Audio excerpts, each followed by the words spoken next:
Mark Twain says, and I quote, Varanasi is older than history, older than tradition, even older than a legend, and looks twice as old as all of them put together.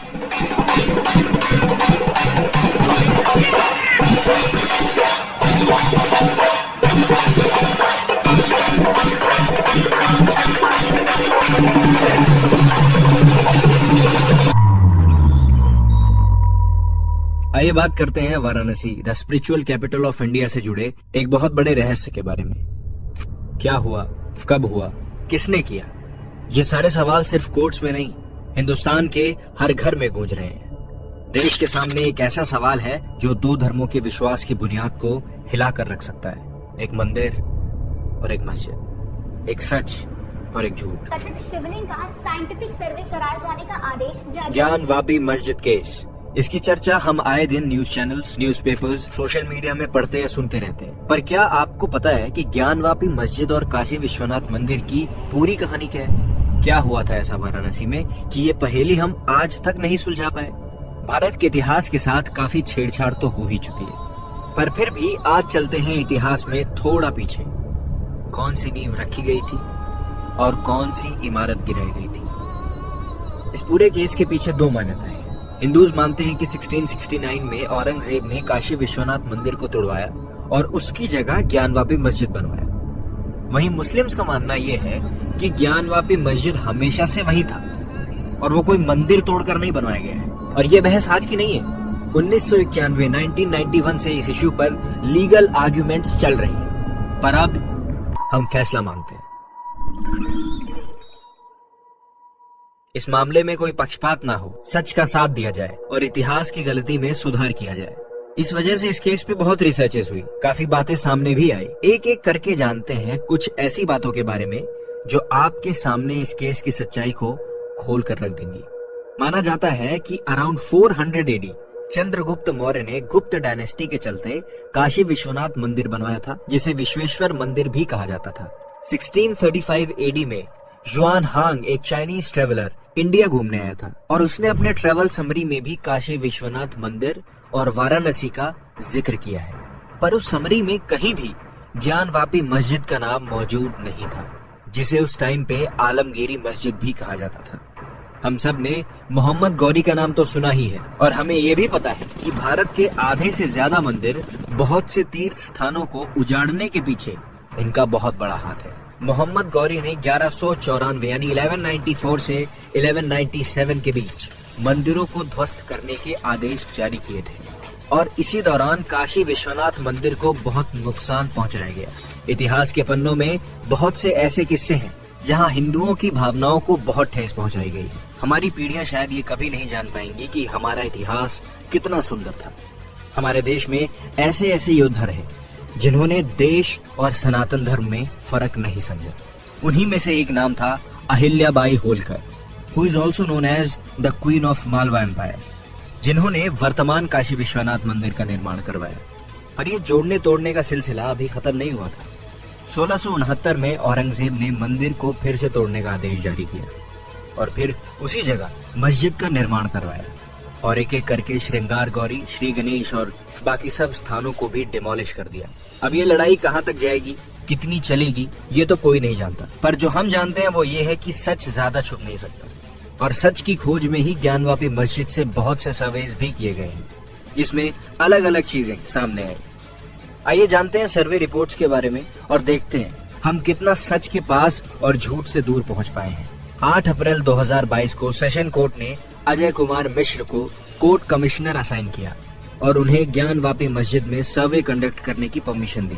उन्हें orders दिए गए थे कि survey report 17 मई 2022 तक submit करवानी है।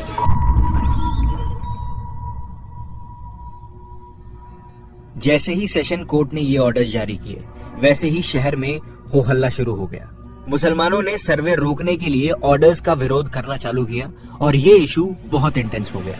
पर session court ने सर्वे पे स्टे लगाने से साफ मना कर दिया और 14 मई 2022 को ज्ञानवापी मस्जिद में फर्स्ट राउंड ऑफ सर्वे शुरू हुआ। इस राउंड में मस्जिद के चारों तहखानों के ताले खोले गए और उन्हें सर्वे किया गया। 15 मई 2022 को शुरू हुआ सेकेंड राउंड ऑफ सर्वे। दूसरे दिन सभी डॉम्स नमाज स्थल और वजू स्थल का भी सर्वे किया गया। इस सर्वे में दीवारों और गेट्स की भी वीडियोग्राफी हुई। 16 मई 2022 को सर्वे का सबसे फाइनल राउंड हुआ और तब हिंदू पक्ष से सर्वे करने वाले लोगों ने ज्ञानवापी मस्जिद के वजू खाने में शिवलिंग होने का दावा किया। बाबा मिल गए। ये एक बहुत बड़ा खुलासा है और इसकी जड़ तक पहुंचना बहुत ही जरूरी है। सर्वे के दौरान और भी बहुत सारी ऐसी चीजें और सबूत मिले जिनसे काफी सारी बातें एकदम साफ हो जाती हैं। जैसे कि मस्जिद के पश्चिम दीवार के पास पुराने मंदिरों का मलबा, भगवान की मूर्तियां और पत्थर के टुकड़े जिसपे कमल के फूल बने हुए हैं। सर्वे के दौरान आगे बढ़ते हुए कुछ पत्थरों पे शेषनाग की कलाकृति और नागफन भी देखने को मिली। उस समय ये सब चीजें वीडियोग्राफी के थ्रू रिकॉर्ड की गई है। मस्जिद परिसर में और भी बहुत से पत्थर मौजूद थे जिन पे 4 मूर्तियों की आकृति बनी हुई है। सिंदूर का मोटा लेप लगा हुआ है। जहाँ तक मुझे याद है मुसलमान धर्म में कहीं भी इनमें से किसी भी चीज की कोई मान्यता नहीं है। तो फिर मस्जिद में ये मलबा कहाँ से आया? ये सब अगर सबूत नहीं है तो सबूत और क्या है?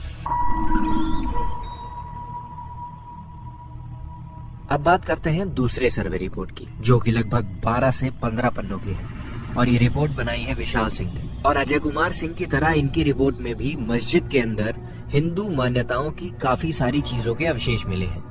और इसी रिपोर्ट में ज्ञानवापी मस्जिद के वजू खाने में मौजूद शिवलिंग के बारे में भी डिटेल में जिक्र किया गया है। इस बात पे हिंदू पक्ष की तरफ से माने जाने वाले शिवलिंग को मुस्लिम पक्ष फव्वारा होने का दावा कर रहे हैं। वो तो मस्जिद का फाउंटेन है, फवारा है और हर मस्जिद में फवारा होता है। इस बात का सम्मान करते हुए हिंदू पक्ष ने दूसरे पक्ष वालों को ये फव्वारा चलाने के लिए कहा, तो मस्जिद के मुंशी फव्वारा चला नहीं पाए और इससे कुछ चीजें और साफ हो गई।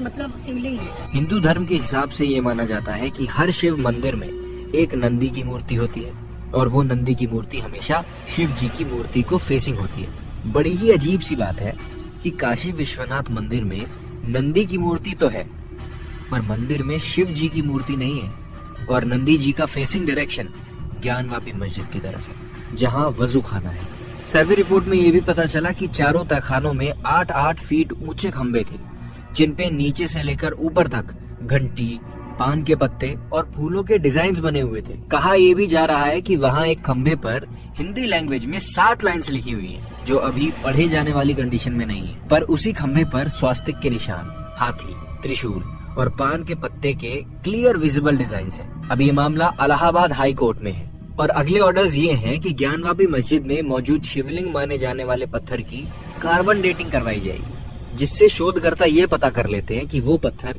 कितना पुराना है, उसकी उम्र क्या है। बात यहाँ धर्म की नहीं है, बात है आस्था की। इस पूरे देश में हिंदुओं की आस्था को कई जगह ठेस पहुंचाया गया है। किसी ने कुछ नहीं बोला, पर अब सारे सबूत, सारे साक्ष्य, सारी बातें सामने होने के बाद भी चुपचाप बैठे रहना तो बेवकूफी ही मानी जाएगी।